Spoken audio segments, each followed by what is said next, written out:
Hello, welcome to Western Mass Media Justice Network. I'm Jim Lescault, the Executive Director of Amherst Media. Very pleased to have with us today in the studio Dr.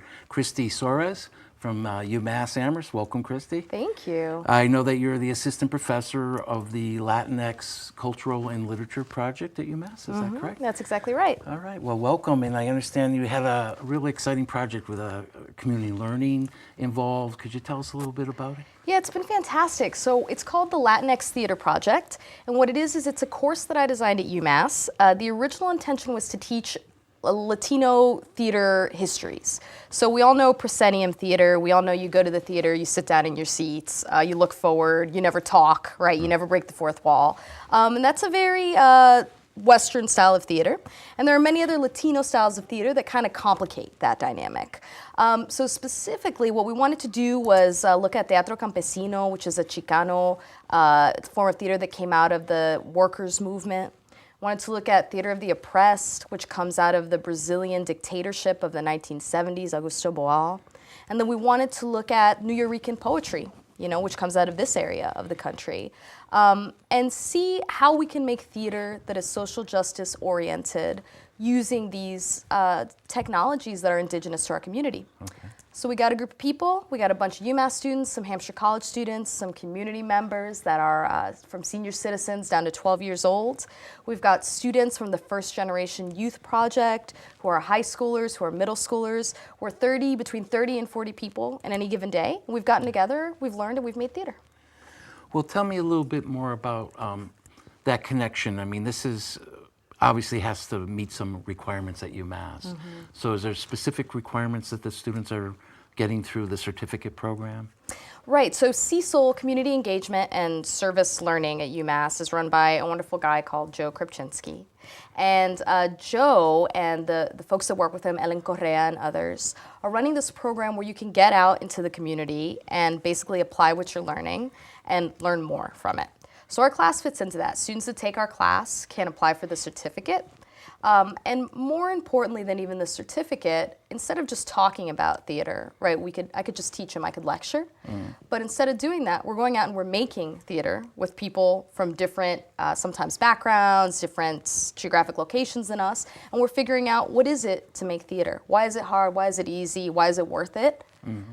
And so through doing that, they're getting the certificate in community engagement, but they're learning also in a different way than they would have learned if we had just talked about it. Well, we're going to be meeting two of your students a little bit later, so we can hear from their own background what it was like for them, because it can be really different leaving the campus and getting out into the community. Right, absolutely. What was the, now you have partners in the community. Could you talk a little bit about who your partners were in the community? Yes, so I partnered up with a few people for this project. We have a lot of people that have been helping us. It takes a village to make theater for sure, as I'm sure you know. So one of our primary partners was Julie Lichtenberg from the Performance Project. She has a group called First Generation Youth that makes theater, and we've been working with them down at Peck Middle every Tuesday and Thursday for this semester. In Holyoke, right? That's in Holyoke, that's right. Students from all over the community. We've also partnered up with Magdalena Gomez, who's a fantastic, as you know, Nuyorican. We have heard of her. Have you heard of her? We have heard of her. Nuyorican poet originally, now doing work in Springfield. She's come in, done a workshop for a class. One of the most exciting things we did is that we partnered up with an organization in Brazil that is doing theater of the oppressed work, particularly with the trans community in São Paulo. And it's called Cursinho Popular Transformação, so Popular Course of Transformation. So we actually Skyped and had some of their activists, Dodi Leal, Carol Muniz, Skype in and lead a workshop for a class. So we've had community partners as far away as Brazil. That's fantastic. And that I'd like to hear their feedback on the students and how that was. That's a whole different world, right? Teleconferencing, teletheater. Right. It's a whole nother dimension to it. You're also bringing this to the community, right? Can you explain a little bit about the outcome of all this? So the students have done the research, have read up, and you've worked on campus, then you've gone out and worked with the young people and people of different ages in the community, in Holyoke you mentioned specifically. So is there a finished product that's coming out of this? There is. So this is in accordance with these Latinx theater traditions. The important part is the process. So that is that the social justice work is the process of figuring out how to work with people that you may or may not agree with, to put forth something that tries, even if we don't get all the way there, to make the world a better place. And in the end, we do produce something which people can come see. And part of that will be just kind of letting them into our process, letting them know how we arrived at this. And what it is going to be 2 shows, one at the Bing Theater, and one at El Estudio. The Bing is in Springfield, El Estudio is in Holyoke. And we're going to perform for the community. For some of the city councilor, Nelson Rahman, is going to be there from Holyoke, parents of the students, and everyone's invited to come down and be a part of this with us. Well, that's fantastic. Unfortunately, we're shooting this one day before. Yeah, it was great. It went great. It was fantastic. And we're forecasting here right at the moment, you know. If stepping back now, I mean, this sounds like a really packed course to teach on top of everything else. You're traveling, the students are traveling, Right. and being present to people they don't normally know, doing the readings, to be able to do the performance and work with those students. In your opinion, how important is this kind of learning opportunity for a college student? It's incredibly important. It's really, really important for 2 reasons. One is that after college, you have to do something. You know, you have to go into the world, work. You have to figure out how to relate to people, and you don't want to lose your vision. So if your vision is social justice, and all you've done is read about it, and then you graduate, and you got to get a job as a teller at a bank, you know, suddenly your work isn't in line with your vision. So this project is training for the students, not just the college students, you know, from middle school up. How can we do it? How can we work? How can we create, get paid for it, you know, and make our careers something that we can stand behind ethically and morally? So we've met with theater practitioners who are making a living out of this, with professors like myself who are making a living out of this. So it's not just, you know, the idea of giving back to the community. Sure, it's that too, but more than that, it's understanding oneself as part of the community and figuring out, how am I going to go out there, do the good work, and dedicate my life to it, not have it be something I do on the side, on, you know, on a weekend night if I have time. All right. And so many, you know, projects, there is that fear of being seen as outsiders when you come into a community. Absolutely. So how do you make it meaningful for everyone? Because I believe the students walk away with more sometimes than the community in that experience. Absolutely. You know, and when everyone benefits, of course, it's that much better. Right. So there's a few ways we did that. The Cecil Community Engagement Service Learning Center at UMass is really fantastic at offering courses in preparation for that kind of thing. A couple of the ways we did it, we spend the first 3 to 4 weeks at UMass. We study the power dynamics of community engagement. We read articles on it. We study what can go wrong, what can go right. We do a lot of internal work. We do identity wheels. We talk about our privilege. We figure out what are the identity triggers that we have. What are the ways that we might trigger someone else's identities when we go in there? So we do the intellectual work, and then constant debriefing, constant reflection papers throughout, verbal reflection.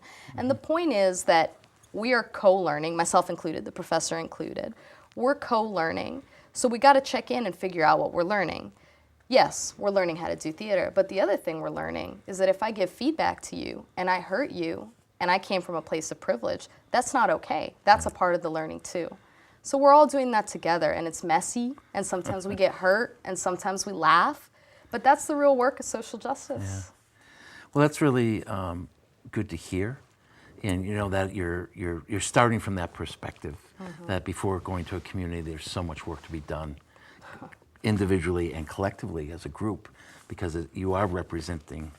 And you are trying to connect on a very deep, in a very short period of time, and you want to be very clear on the intentions and the motives. And so I really congratulate you and pursuing that work, and I look forward to hearing from the students' perspective of how that's been for a process, because it is, as you said, it can be very difficult and at times messy. But when it works, you really, I think you never forget that. And so it's not like you forget the process. You realize, wow, that success was something different based on what we did together. You know? And the thing is that even when it doesn't work, it's working. Right? Well, so it's we work. need it. We need it to work. be work, right? Because that's what we're learning. We're learning you come in, you want to do a theater piece. What if the people you're working with don't want to do that kind of theater piece? Are you going to come in with the arrogance of your funding and say, well, this is my idea? No, right? You have to learn, we have to reflect. So in some ways, it's better when it doesn't work because then we're working on ourselves, right? And in the end, it works. We make a performance, but it's about a lot more than that. It is. Well, I really give you a lot of credit for undertaking it, and I think I'm looking forward. I hope to be there tomorrow night when you perform at the Bain in Springfield. And I'm looking forward to talking to a couple of your students to see what this process has been like. But thank you, Kristie, for taking the time and coming in and talking to us. Thanks, Jim. Really appreciate it. You're welcome. All right, welcome back to the studio. We have two of the students from Latinx Theater Project here with us, Danielle Morales and Ilan Braxton. Welcome to our studio. Thank you. Let me start with you, Danielle. Can you tell us a little bit about what are you doing at UMass? You're a grad student? Oh yeah, I'm a PhD candidate in the College of Education. Been here for a little while. Oh, fantastic. And what got your attention to take the project, Latinx Theater Project? What drew you to this? So I'm a Latino man coming from Chile, and I'm in the College of Education. I think at UMass general, there's not much of an offer for Latinx classes, and I found Kristie Soares, Dr. Kristie Soares, to be a great example of what could be offered, and it ended up meeting more than my expectations. Nice, okay. Ilan, how about yourself? You're a senior at UMass. What is your degree headed towards? I am a senior psychology major. Okay. And I thought I was going to do the neuroscience track, but I changed my mind. Yeah, I wanted to focus more on the people, but I still love the brain and that. You're looking right into my brain, I could tell. No, seriously, what was the draw for you into the Latinx Theater Project? You saw it posted, and what made you want to take it? Actually, last year I'm still in a Spanish program for my dorm called the Thatcher Language Program, and one of my professors, she knew how much I love theatrics and drama, and she was like, Ilan, you really should take this class. Professor Soares is an amazing professor, you would love it, and I just joined. I was like, this would be a great opportunity to find something that I love besides psychology, and I was right, so. So had you had any experience before with performing? Yeah, growing up, I did theater and performances and stuff, and my mom, she's a makeup artist, so I've been doing makeup and stuff for shows, and Okay. that's about it. All right. How about you, Danielle? Have you had any experience with theater at all before? Not at all. I just remember that all my experiences at school back in Chile were kind of not targeted for creativity, so I just needed to do lots of repetitive stuff. I was actually a creative kid. I had a great imagination and I could write, but it was never something that would be encouraged in the educational system at that time. Okay. So I never had the opportunity to write or to perform or to dance or sing or anything like that. Never too late, correct? Never too late, yeah. All right. Well, tell me a little bit about the units that you were studying. We heard a little bit before there was 3 specific units. Did you have one that you found to be the most interesting to you or resonated the best with you? Yeah, certainly. It was the last unit. It was Teatro Campesino by Luis Valdés.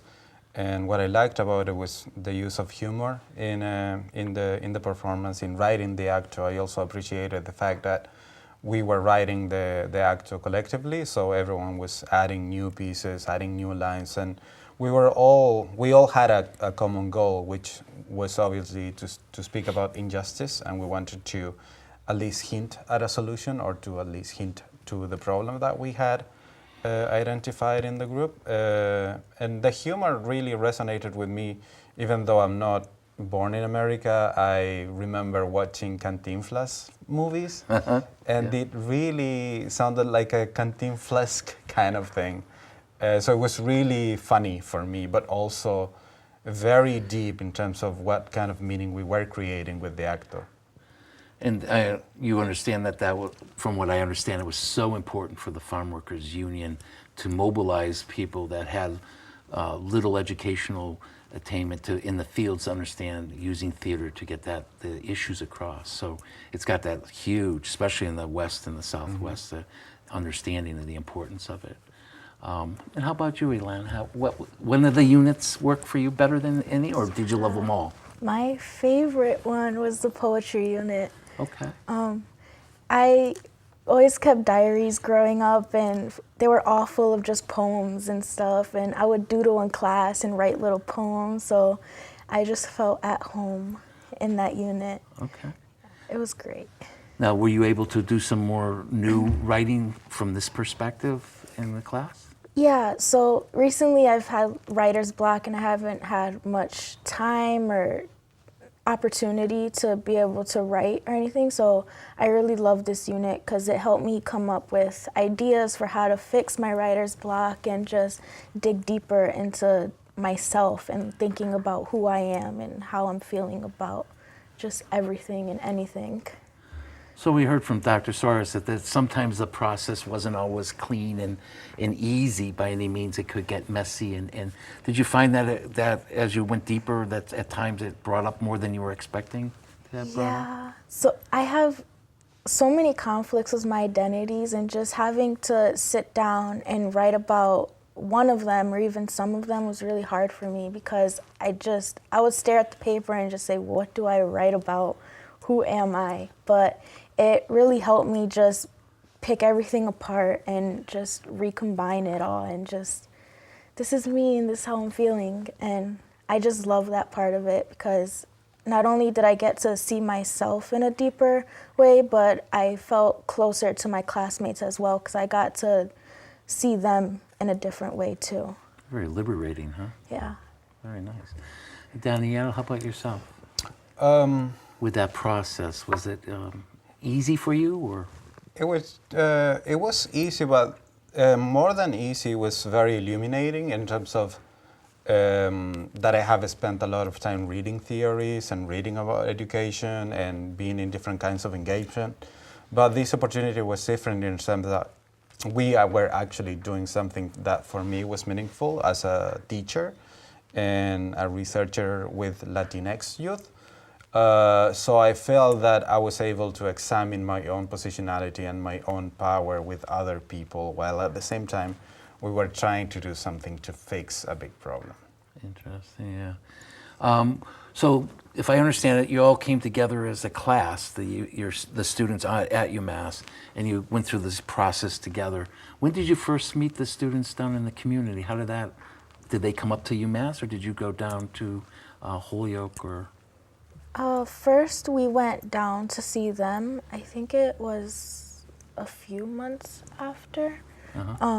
But our first meeting, we had gone down to see them, and they introduced us to how they open the circle, because we all sit in a circle together, and just what they follow. And we came up with not rules or kind of just community expectations to hold ourselves to. And it was just really welcoming, and it was a great time. So you created a community contract between each other? Yeah, and it was just this huge list, like this long, just full of stuff, like respect each other's differences, listen to each other, and different things like that. It's not always, especially these days, not what we encounter sometimes when we go out, right? In the first meeting, do you have any memories of the first meetings that something went really well or not as well as you expected, Danielle? In the first meeting with the students? With the students in the community, or was it what you expected, or? It was what I had expected.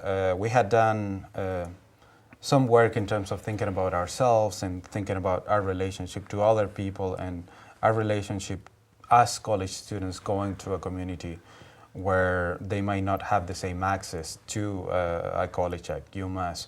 So I felt we were ready, and we were also open to learn from them. It was not ourselves teaching, but it was more of a collaborative endeavor where everyone was going to learn.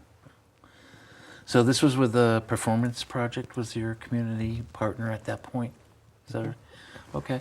So out of that, you worked collectively to come up with pieces to perform. Is that what I understand? Mm-hmm. Can you tell me a little bit without giving away the plot completely? Because I'm going to go and see the show. But so, how did it lead? What kind of issues were brought up? This is about social justice and. Yeah, a lot of the issues we brought up were very internalized because we all face different issues within ourselves, within our community.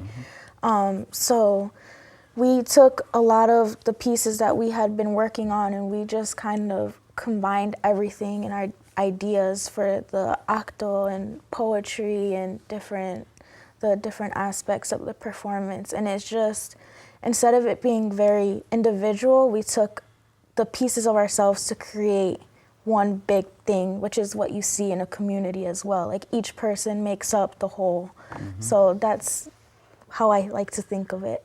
Okay. Now I'm totally intrigued because more than, it's just not one person saying, oh, I'll write it and you'll perform it, right? Everyone has a real say in the whole process. Yeah. And how about yourself, Danielle? Anything more to add to that process of creativity? It's not always easy, because how do you come to an agreement when people want to do it one way and some people want to do it another? What's the process to getting to that point where everyone says, okay, we can do it this way? Well, it's not an easy process, but I think that's another learning. For me, it was this project was intergenerational, interracial, international as well. We had people from Brazil run workshops with us, and we had the group from Holyoke. We had the poet Magdalena Gomez. So there were negotiations, but we were able to finally get to an agreement where everyone was happy with the final product. And tell me a little bit, the teleconferencing with the Brazilian, is that what I heard? How was that for you? I mean, that's a very different concept. There's a lot of, did it work well? It was great. We had some technical difficulties, but after that was resolved. We understand wonderful. difficulties here with technical issues, but it was, how did it go? How did it end up being good for you? It was, she told us what she was doing there, and at least for me, I never thought of that way that she was teaching the younger kids about transgender identities and just different identities in general and using the theater. And so seeing what we were doing being put into practice in a different community, it really it showed me what an impact it can make in different activities and things that I could possibly do in the future, and just hold it all in, like, wow, theater can make an impact on people. So I thought it was great just talking to her. Fantastic. I'm very interested in seeing how this plays out with your project. Would you recommend this for other students, or would you recommend UMass continues to do more outreach into the communities with this kind of meaningful projects? Yes. Yeah. Any last definitely. words? Well, as a international graduate student, someone who does some work in education, I think that this is kind of a culmination for all the things that I've learned, and also a really good lesson on very meaningful engagement. Great. Well, thank you both for Thank you. joining us. And as I said, we look forward to seeing the show. I get to see it tomorrow night in Springfield. And I wish you both great luck in the future, wherever endeavors take you, okay? Thank you. Thank you.